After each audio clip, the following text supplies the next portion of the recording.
got a lot to watch through. We're at about an hour through. The rest before that's edited. And then 24 plus 7. So we got like 31 hours of shit to watch through still. What do you think when you heard Beyonce is gonna be Nala? I thought it was absolutely brilliant. No one else could do it. I mean, when I think about her eye color, her skin, her hair, she's perfect for it. Have you heard the new music she's done? What does she mean by that? That Beyonce looks like Nala? What the fuck are you talking about? Out of your head, and you have to say. Is it weird that in this cast change, they took a gay actor and replaced him with another gay actor? You think that was intentional? You think Disney was trying to avoid like a, ooh, you're straight-washing the movie? You think that happened? Because Nathan Lane and this guy are both gay, right? And everybody else isn't. And it's like the two... Like 100%. I should maybe write that in my notes. I just realized that right now. I really doubt it's a coincidence. Disney's like way too much of a fucking corporate machine for that to be a coincidence. I think it's pretty clear now that I think about it. But no, but you didn't get to perform or work with Beyonce, So, sing together. We are on a song together. Yes. We're on Can You Feel the Love Tonight. But the part. Beyonce. I mean, it's pretty cool and all, but Beyonce. And fourth, I was able to record it different places. What about Beyonce? who would you love? I would love to see Beyonce, but yeah. They can't fucking stop. They can't stop at all. It's so ridiculous. I can't believe it. It's like it's just shoved in at such inappropriate places. So, you're working on The Lion King. What about Beyonce? Like, fuck off. Beyonce would be great. Number one. Old saying, if it ain't broke, don't fix it. No, I didn't try to fix it. I have other clips where he says he did. No, I didn't try to fix it. I just tried to, No, I didn't try to fix it. I tried to just perform it. I never managed to perform it. The problem, the great. Oh my god, I'm gonna show him contradicting himself for sure. It's a diamond. All right, let's make room for this. Thank you so much. It's just great. Same from the 94 score. Fixed a few things from the 94 score, Yeah, look at this. Same from the 94 score. Fixed a few things from the 94 score. Everybody wants to go and fix a couple of things. What did I do? That's, it's right there. Great. Okay, let's listen to these. Same from the 94 score. Fixed a few things from the 94 score. Everybody wants to go and fix a couple of things. What did I do? There's the old saying, if it ain't broke, don't fix it. No, I didn't try to fix it. I just tried to, No, I didn't try to fix it. I tried to just perform it. Okay. You don't know what you're talking about, Hans. I think in the other one he was just drunk. I think he just gets drunk sometimes. There's the old saying. It does look like the same day. I don't know. Super cool. Yeah, I think they really brought it to a new level. Beyonce gave one interview for this movie, and she was like off doing some other event, and it was just kind of incidental. It was really weird. Art and, do whatever. She's like somehow too big for Disney, which is really weird. Show everybody that this is going to be like the best. Story is about the passing from one generation to the other, and as Simba replaces Mufasa, I felt that James Earl Jones is sort of passing the torch to Donald Glover. Felt like it fit, but also how would you replace that voice? Just from the beginning, it's fascinating what you had to stick with, and maybe this version he doesn't. It's so weird hearing him justify like, oh yeah, you got to bring back Mufasa, because how can you replace that voice? Meanwhile, Scar. Why quiver with fear? Long live the king. I'm 10 times the king Mufasa was. Come on, like just completely change the character. It's like, what are you talking about? Why doesn't that same logic carry through? No, he was never approached. I have an interview of Jeremy Irons saying that he wasn't even called for it. Like when watching this, I was just writing down a note for myself. When watching this scene, It's a lion! Run for your life! Wait, Timon, wait! It's a little lion! It gets bigger. Can we keep him? Can we please? The line, "It gets bigger," it's not only like terribly delivered, but it feels like it comes out of fucking nowhere. And the reason for that is because of how Seth delivers the line beforehand, right? It's a little lion. The emphasis is on the word lion, right? It's a little lion! The emphasis is on the word lion, whereas in the original movie, it's just like, oh, can we keep him? It's just a little lion. Like, the emphasis is on the word little. It's just a little lion. Right? And so when Timon responds with that, saying, yeah, but the lion gets bigger, then it's clear what he's talking about. He's gonna get bigger. Whereas in this, like, the delivery of this is just so... It doesn't make any logical sense in terms of, like, communicating things to an audience, right? It's a little lion! It gets bigger. Like, it sounds like that line comes out of nowhere. It gets bigger, right? Like, what? But that's supposed to be like kind of a punchline response to what he's saying. But like, you barely feel what he was emphasizing, right? Like, Seth Rogen wasn't emphasizing like it's just a little lion. He's like, it's a little lion, right? And so like, it's just way too fucking. It doesn't make logical sense in terms of how the lines are presented in the film. It feels so stilted and just ridiculous. Wait! It's a little lion! It gets bigger. Can we keep him? Like the line has no effect. It gets bigger. Like, where did that come from? Nobody knows. You know, and obviously working with Angelina. If Seth was to deliver his line like that, you could still save it by saying, like, having Timon say, he may be small now, but he'll get bigger. Not just, it gets bigger. Like, what are you talking about? It's so confusing. Before. Can't wait. The Lion King is in theaters Friday. And full disclosure, Disney is the parent company of ABC News.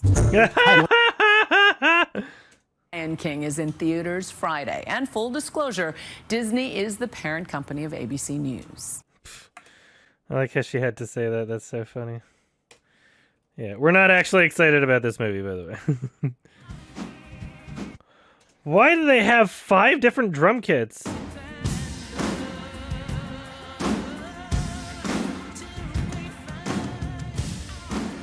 That seems unnecessary. Okay, that's really fucking bizarre. That's so weird. I did it! I hit the thing!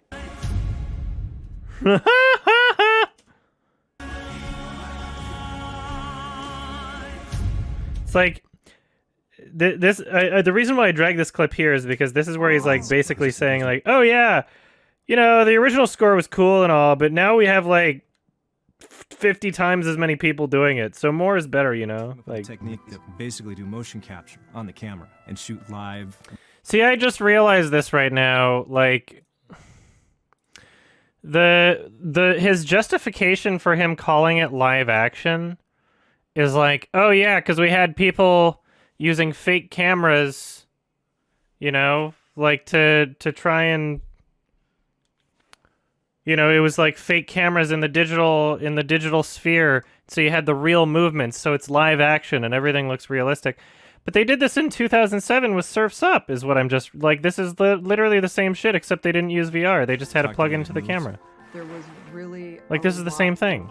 This camera system is unique out of all the motion capture systems that I know, is because we actually have a little camera attached to the top of the camera itself. And what that does is it senses its surrounding environment. And above the camera, we actually have a grid which contains small LEDs that the camera itself senses. And so whenever you move the camera, the little camera that's actually on top knows at any one point exactly where it is, and it feeds that information into the computer. The layout department actually builds the world, builds the set. This is the same shit. Why are they treating it like such a technological breakthrough? I gotta download this clip, because I gotta mention that. It's the same shit. It's literally the same shit. It's the exact same, except that it wasn't using, like, HTC Vive. And that's about it. Very rare. Yeah, this was, like, the one aspect of the film that was, like, almost redeeming, but it's, like, kind of bullshit now.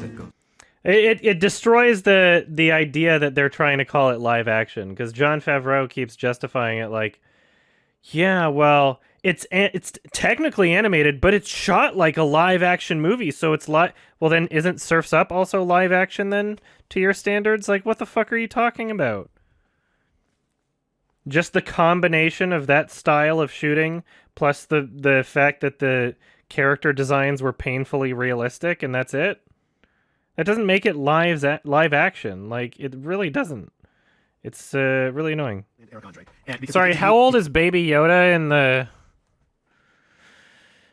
Like, how many years canonically? Is he actually legal? Because that's a good argument for the lolly debate. 50 years old?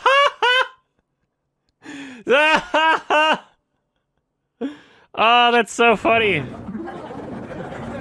That's like supreme confidence. Supreme confidence goals, right? How you doing, bro? I feel like that's like something. Do you think that he, in a sense, was like, I'm gonna call him bro, or is this like something that slipped out? He's gonna go with it. He's Pharrell. I'm like.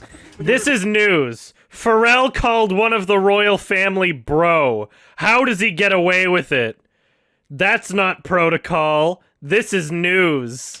Coolest. Like, Lena Kate, you could probably get away with that too. Like, I want to see Pharrell. Fuck off. Right. Or like Prince Philip. Like, that would be amazing. I'm sure the queen would be endlessly charmed. She'd be like, oh, cool. They're elite. Just like being a regular person. An iconic villain, and was Jeremy Irons' version is just majestic, and I just loved everything about it, and it's been very exciting to just to take it to do something slightly different, but to be an homage to that as well, but to put one's own spin on a character and to talk about it. An homage to that as well? What? Slightly different? What? It's been very exciting, villain, but it's a wonderful part. What are you talking about? It's a great Scar is such a great classic, iconic villain, and was Jeremy Irons' version is just majestic, and I just loved everything about it, and it's been very exciting to just to take it to do something slightly different, but to be an homage to that as well, but to put one's own spin on a character and to talk about it through one's own eyes is amazing. Slightly different homage? What are you talking about? They're nothing alike. There's nothing left of the character in this one. Gentlemen, it is so good to see you both again. Man, I thought Jungle Book was just off the chain, ridiculous, great. It still is, but this is insanely awesome. Thank you. Good to see you both. How surreal is it for you to play this character, this iconic role? What a hilarious thing to say as an interviewer. Just like fucking trying to jerk them off as much as possible. Gentlemen, it is so good to see you both again. Good to see you. Man, I thought Jungle Book was just off the chain, ridiculous, great. It still is, but this is insanely awesome. Thank you. Gentlemen, it is so good to see you both again. Good to see you. Man, I thought Jungle Book was... It's so funny the way he says it. Man, I thought Jungle Book was off the chain, but this one is insanely awesome. How do you do, fellow kids? Man, I thought Jungle Book was just off the chain, ridiculous, great. It still is, but this is insanely awesome. Thank you. It's so funny. People are so cringy. You find the best cringe in these, like, interview clips, which is why I go through them, and I have to go through all of them, because you never know what you're going to find. You don't want to miss anything, Like, you want to get everything you can. My idea was to try to put our own spin on it. You know what's really funny is, like, I often get this criticism of people saying, you went into it wanting to hate it. I don't think anybody really goes into movies wanting to hate something. I don't think anybody does that. I don't do that. People want, like, I want to enjoy something, whether it's, like, ironically or not. People want to enjoy things. That is the real problem, and that is the ultimate projection by these same people that make that criticism, is that the bigger problem is people wanting to like something and having their experience tainted by, like, oh, I really, really, really, really want to like this, and they just ignore everything wrong with it because they want to like it so bad that they need to feel justified that they bought a ticket. They need to feel justified that they hyped it up without having seen it yet. Like, that's the real problem here, is going into something wanting to like it, right? Too hard. It's not bad to want to like something, but to, like, I think it's much more common for people's expectations to influence their opinions of a film in that direction than wanting to hate something, which is what I get criticized a lot for some reason. While also giving people... But we still got the chance to watch it while we were younger, so... Yeah, exactly. Jonathan Taylor Thomas was hired because he's an actor. Not because he's a singer, and in fact, he didn't sing the songs in The Lion King. They got another kid to sing. They had one for the acting voiceover and one for the singing, which is not a bad thing. They probably should have done it for Seth Rogen at least. Why not hire an actor? I don't understand this whole, like, idea that Jon Favreau has of like, oh yeah, it's so great if you have the actor and singer as the same person, but then hire someone that's like a singer and not an actor. Get someone who can do both. Why don't you? Or just have two different people. Why not? It's animation. You have that flexibility. Why would you just hire a singer that can't act? What's really shitty about this is like turning this kid into like, oh, I'm in The Lion King, I'm a movie star sort of thing, is really going to hurt when he grows up and he's not getting any movie roles because he can't act. That's going to fucking hurt his ego. He's going to have to go through some like real tough shit growing up and realizing that he can't act at all and that he was given this role for no reason. That's going to fucking hurt. I think that's kind of abusive to do to children, to hire child actors without them being able to act, to hire them because they're cute or some shit. You know, like I think it's actually kind of abusive because you're not understanding what they're going to have to go through as they grow older. Like, that's going to be some tough shit. Very closely to what was there already. It was different than Jungle Book because people know Jungle Book, but they don't know Jungle Book like they know Lion King. There's a whole generation that grew up watching Lion King on a loop, and it's an emotional film. And it's not about how much you know the film. Like, Jungle Book was not a shot-for-shot remake. Jungle Book had so much room to improve on. You know? Like, I don't even think the Jungle Book remake was good, but, like, it feels justified that there could be a remake, you know? We tend to remember emotional stories. Whereas, like, The Lion King, like, why... What I tend to do is prioritize fix what ain't the broke. scenes that I remember the most. So before I go back and watch the movie again, I make a list of everything graphing. But in CG, you could put in whatever sky you want. Often, CG artists are tempted to make the skies beautiful, because why not? It costs the same amount. It's just as easy to do. But I find when I watch a movie with a lot of beautiful skies one after the other, I'm like, that's too lucky for real photography. And to me, there's something beautiful about naturalism. And so this is one of the prettier skies in the movie, but you can see that we It's so lame. What are you talking about? You're so lame, John. Jesus Christ. It's too beautiful for real like, you wouldn't get that kind of shot in real life. Yeah, lions wouldn't be talking either, you fucking idiot.